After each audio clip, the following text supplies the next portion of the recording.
ever told.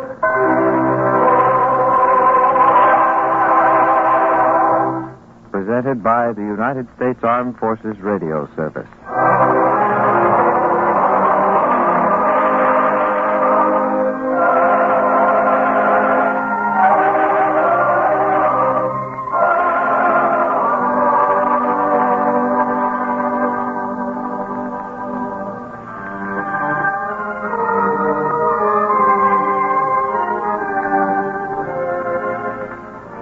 Tonight we present If Thine Eye Offend Thee, a drama of moral courage in face of temptation, based on a teaching from the greatest life ever lived.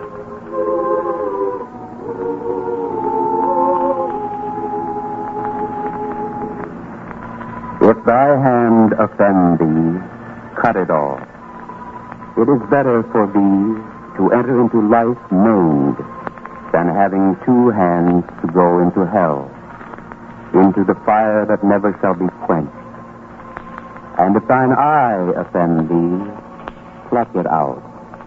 It is better for thee to enter the kingdom of God with one eye than having two eyes to be cast into hell fire.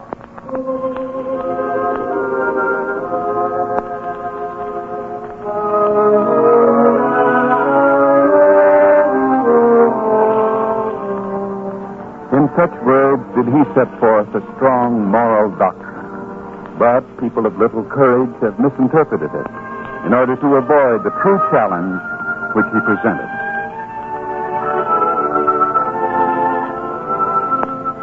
Our drama begins on one of the rugged little fishing craft that glide across the Sea of Galilee. A fisherman, face burned brown by the sun, sits aft, guiding the little boat toward shore. His son sits beside him. Father. Yes, Daniel, what is it? More questions? I hope I wasn't a nuisance. No, of course not, son. Go on. Anything you want to know, just ask. I wasn't going to ask. Only to say that this is a pretty large catch today, isn't it? Well, I had you to help me, didn't I? You'd have had even more if I hadn't let that net slip the last time. Oh, don't worry about it, Daniel. It takes a long time to make a fisherman, and even some of the oldest make mistakes. Why, before you were born, old Elisha, a better fisherman, never lived. He took his boat out on a day when everyone else feared a storm and never came back. Yes, this peaceful Sea of Galilee can conjure up a squall so quick that every fisherman's life is in danger every time he goes out. It's a good thing it didn't storm today. You'd have been afraid. No, it's nothing to be ashamed of. So would I. Oh.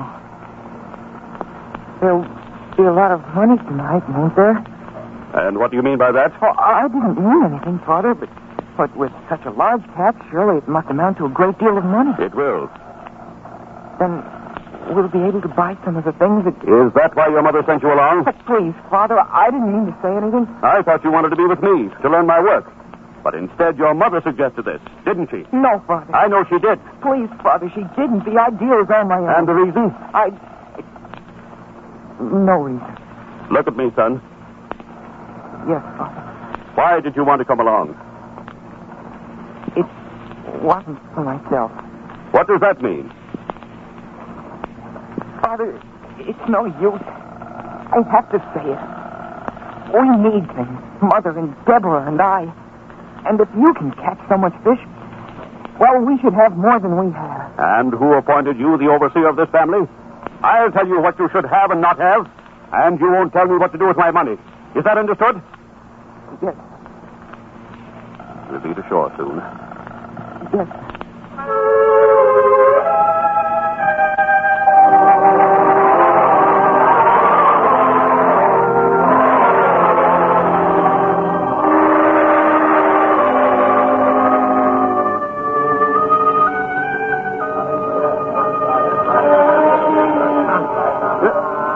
Here, Daniel.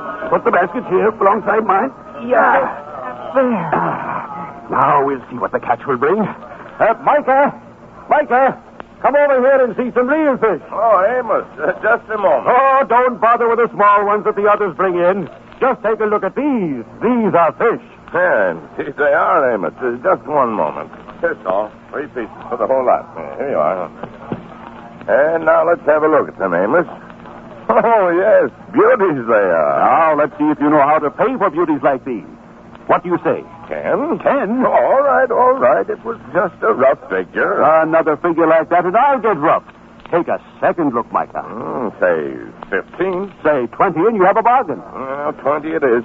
You're a shrewd one when it comes to getting a price. That's why I wonder that you're such a fool when it... Oh, this is your boy, isn't it, Amos? Yes, Micah, he's my boy. Now, no more conversation. Let the sound of silver do all the talking. Of course. I'm sorry. Just hand over the money. Put it in this pouch. Yes, Amos, 20. Tomorrow, Amos, another catch? I'll have another catch, but I might take it to a merchant who knows when to keep his mouth shut. Good day. Come along, son. Daniel, what will we do now? What do you mean, Father? You said something about wanting things. What do you want? What do I want? Well, there's a shore for Mother and Deborah. Well, what do you want? After all, you and I caught this load of fish together. You're entitled to part of the proceeds. What would you want? I don't want anything for myself. Oh, there must be something. There is. Well, name it. Come home now. Home? Oh, we've got money. Money to spend. Why go home? Please, Father. Oh, all right. We'll go home. Here, this way. Around this house. Come on. Why don't you... Well, if it isn't Amos. Amos, I've been looking for you. Hello, Jared.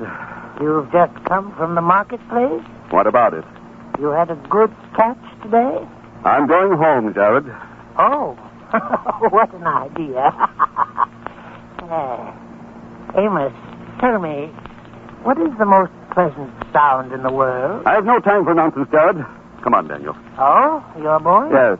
Nice lad. Come, Daniel. Yes, sir. Amos, did you know that Nathan was going to be there today?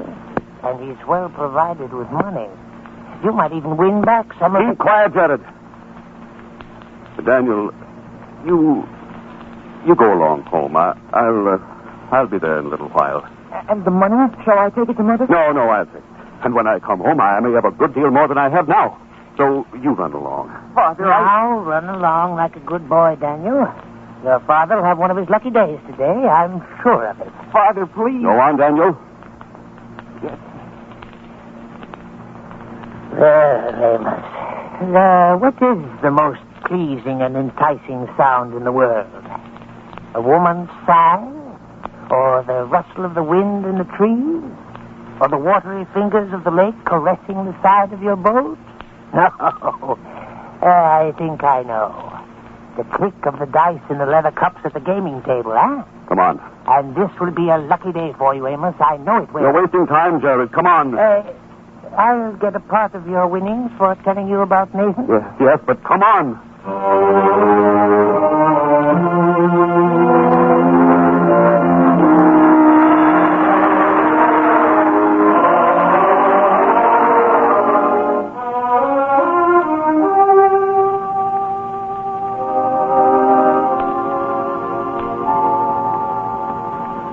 It's been dark a long time, Daniel. Yes, Mother.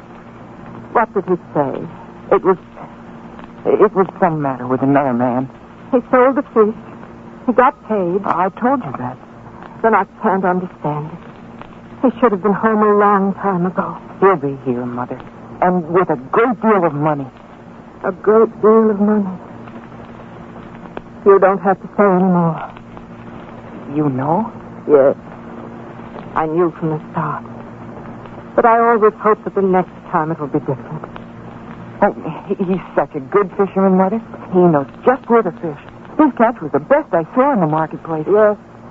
He's a good fisherman. And the way he handles the boat, Mother, you'd be proud of him if you saw it. Yes, I know. And you're trying very hard to make me forget what he's doing now, but you can't. Every time he's off at the gaming table, losing the money that should be yours and Deborah's, I feel as though I bleed inside. He has no right to take what's yours and waste it. Please, Mother. Oh, why does it have to be this way? There, that must be him now, Mother. And he wasn't gone so very long. Father? Father? Well, both of you. You've been waiting for me. You've been talking about me. haven't you? Well? Yes, Amos.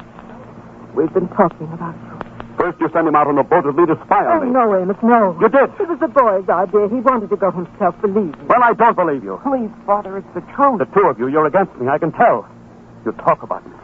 You plan on ways to keep watch on me. Well, I don't like it. Father, I swear it was... I've had enough out of you. Go off to bed. Yes, sir, but you must believe that... Don't contradict me. Yes, sir. I'll go to bed. Amos. I'm sorry, dear. I don't know what came over me. If you'd seen him in the boat today, the way he took the rudder, you'd have been proud of him. And when he reached shore, he jumped in to pull her up in the sand, and he did it. He's strong. I had no right to reward him with a slap. He's so proud of you, too, Amos. You should have heard him talk about you before you returned home. Why do I do it? What is it in me that makes me so different when any matter of chance comes up? I was going to buy him something. Anything he wanted. I was going to buy things for you and Deborah. Then we met Jared.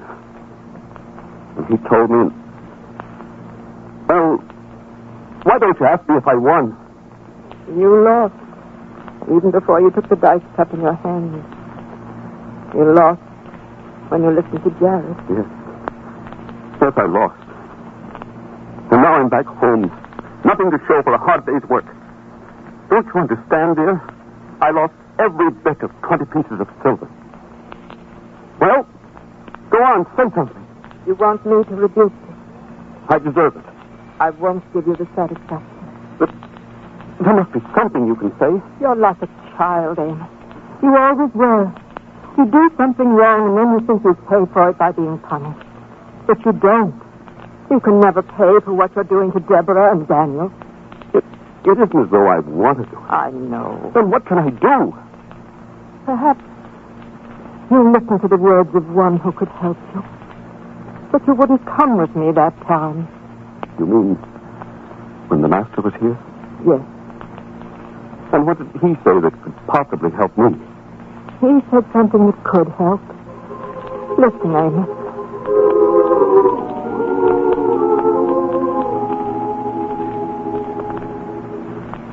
If thy hand offend thee, cut it off. It is better for thee to enter into life maimed than having 2 hands to go into hell, into the fire that never shall be quenched.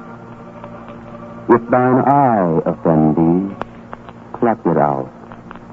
It is better for thee to enter into the kingdom of God with 1 eye than having 2 eyes to be cast into hell's fire.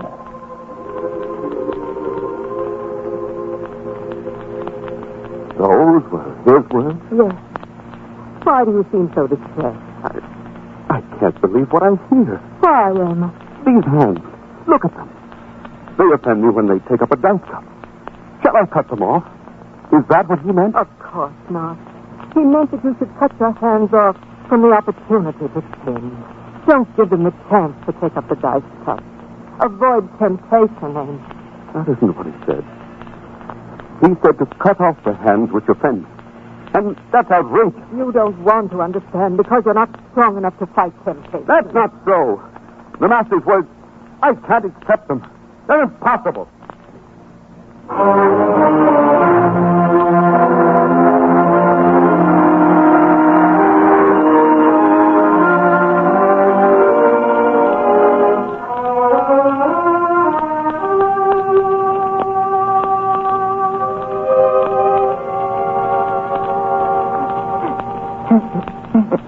Daniel. Son, you're crying. I couldn't help it, Mother. I listened. I heard what he said. It'll go on and on like this for the rest of our lives. You mustn't cry, son. What's going to become of us? He won't change. You heard him say it yourself. And still I say no tears. Tears are mourning, and mourning is for the dead. Tears are despair, and despair is for the defeated. Your father is neither. You didn't feel that way before? No, because I was weak for a moment. What your father said, he said only out of ignorance. He doesn't know that he can change. But he will. You seem so sure. It's our duty to show him how. For if we give up, then there's no one to help him and he will be lost. What can we do that we haven't done already? We can keep on hoping and helping. We mustn't give him the chance to do wrong. We must cut him off from the opportunity to do wrong. But even when I was with him, it happened. Then we must try again. Don't you see? If we stop trying now, it's we who are the weak ones, the ones without faith. No, I feel sure. Somehow, in some way, the Master's words will be proven to me.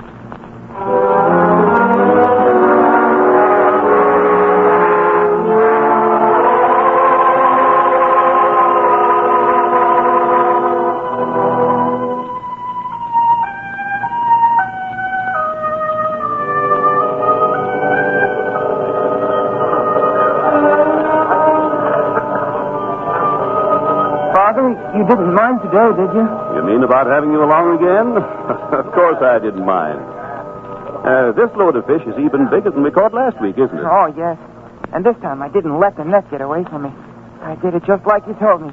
A strong grip and feet well braced on the deck. Why, before you know it, you'll be one of the best fishermen on the Galilean shore. Maybe even have a boat of your own. I'd begin saving money for one if I thought you wanted to be a fisherman. Oh, but I do. I do. Good, good. Then we'll lay aside a small amount each week, and before long... Yes, Father. And before long? I shouldn't promise, son. I have no right to promise. Father, whatever happened to you to make you as you are? It's like catching a disease. And for this one, there's no cure. Here, put the fish down here, Daniel. Yes. Micah! Micah, come here and look these over. Oh, you again, Amos? And look at that. Are you a fisherman or a magician? Where do you find them so large? Never mind the flattery. The price? 18 pieces of silver. 25. Oh, too much, Amos, too much. 23? Sold. Here you are, Amos. And I heard about what happened the other night. In heaven's name, Amos, why must you gamble away? If I have to listen to advice, the fight will be higher. Ah, here you are. Pour them into this leather pouch. Yes, sir. And now tie those strings tight. Tight enough to hold till you get home, eh, Amos? Micah, I told you. All right, all right. Come along, Daniel. Yes, Father. No, they never let you alone. Everybody always picking on you. If only they'd forget about it, maybe I would, too. What did you say, Father? Nothing. Yes. This time we'll go straight home, Father. If you're in a hurry, why don't you go by yourself? It's not that I'm in a hurry. Well, then don't be so impatient. And be quiet. You talk too much. Yes. But this way, Father. Wouldn't you like to go this way? What's the matter with you, Daniel? Why do you suddenly... Oh, I see. So you saw him coming. Oh, please, Father. You did. And you don't have to be afraid to admit it. Amos, it was too bad about the other day. Wasn't it, though? How was I to know? It just happened to be Nathan's lucky day. But today is another day, Amos. You know how luck is. It swings back and forth, changes like the wind. And from which direction it'll blow today, nobody knows. Except that it can't always blow the same way, can it? I'm not interested. It's your own money you'd be winning back. No, it's no use, Jared. I'm going home. Amos, I'm surprised. I've seen lesser men become afraid, but not you. Maybe that's why you've been losing all the time. You shake the dice with a frightened hand. Oh, you must be firm. Luck is with the courageous, Amos. I'm not afraid. Good, good. Then this is your day. If you've got the courage to play for good stakes and shake the cup strongly, the dice must fall your way today. They must. Come on. No, Jared. If you only doubled the money you have, that wouldn't be so bad, would it? Doubled it? That's not so difficult. The other day, Nathan tripled his, didn't he? Yeah, that would make up for... No. Whoever became rich or famous by saying no to everything? Come on, Amos. This time you must win. What do you say? Daniel, perhaps you'd better go along. Father. Go along, Daniel. Yes, sir. Look out, Daniel. Sorry. Here, let me brush you off, sir. Take your hands off of me. You didn't bump into me. Did he hurt you, Daniel? No, I'm all right. Well, I'm glad of that. Well, goodbye. I must be off. Daniel, you're sure you're... Wait, the money pouch. You didn't have it, did you? Why, no, you kept it. Where is it? Well, I had it right here, and now it's... I know. That man, he's a thief. He ran into us on purpose. He stole my money while he was supposed to be brushing me off. We'll have to catch him. Wait! Stop, thief! Stop, thief!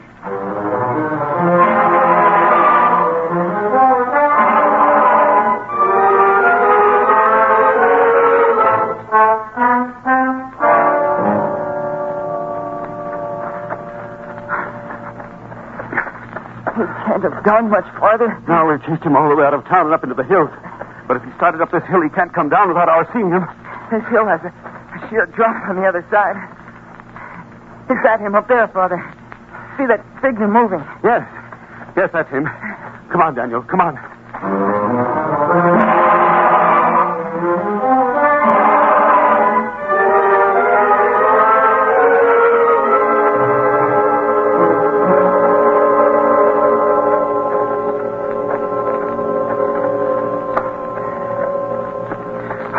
Only a little further, son.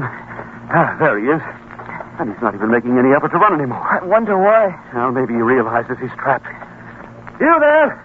If you're smart, you won't try to resist. He doesn't even answer. He must be afraid. Come on. We'll give him something to be afraid about. So, there you are. Oh, please, sir.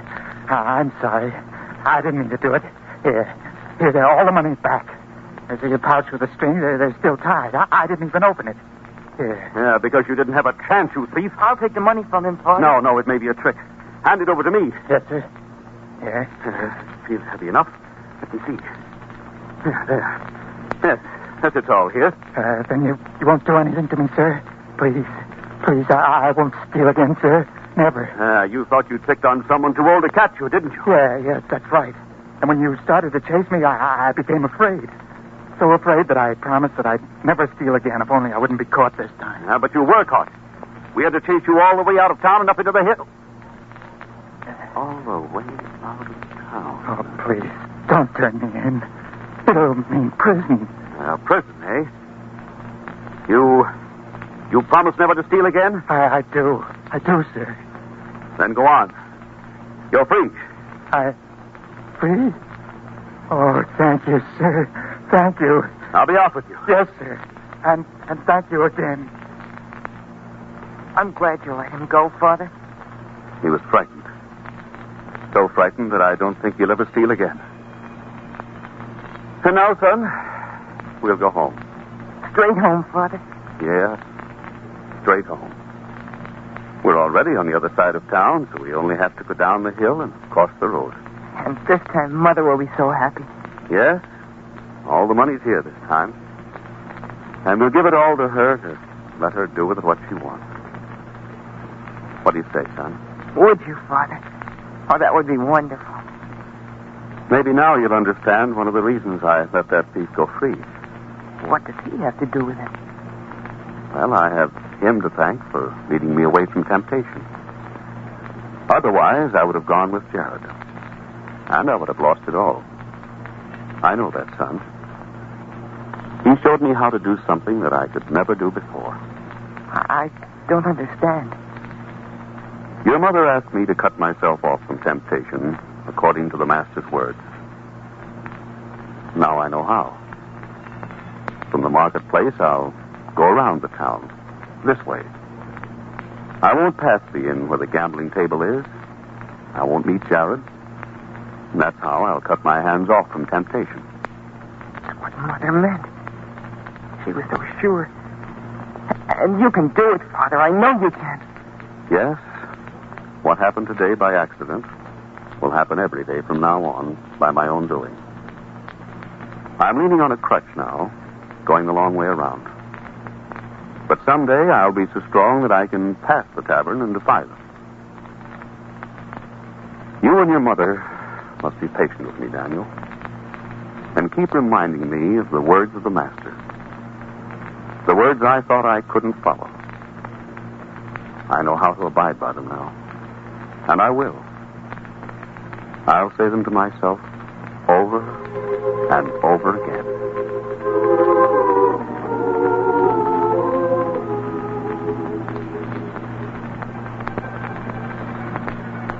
If thy hand offend thee, cut it off. It is better for thee to enter into life maimed than having two hands to go into hell, into the fire that never shall be quenched. And if thine eye offend thee, pluck it out. It is better for thee to enter the kingdom of God with one eye than having two eyes to be cast into hell fire.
This has been If Thine Eye Offend Thee, another episode in the greatest story ever told from the greatest life ever lived.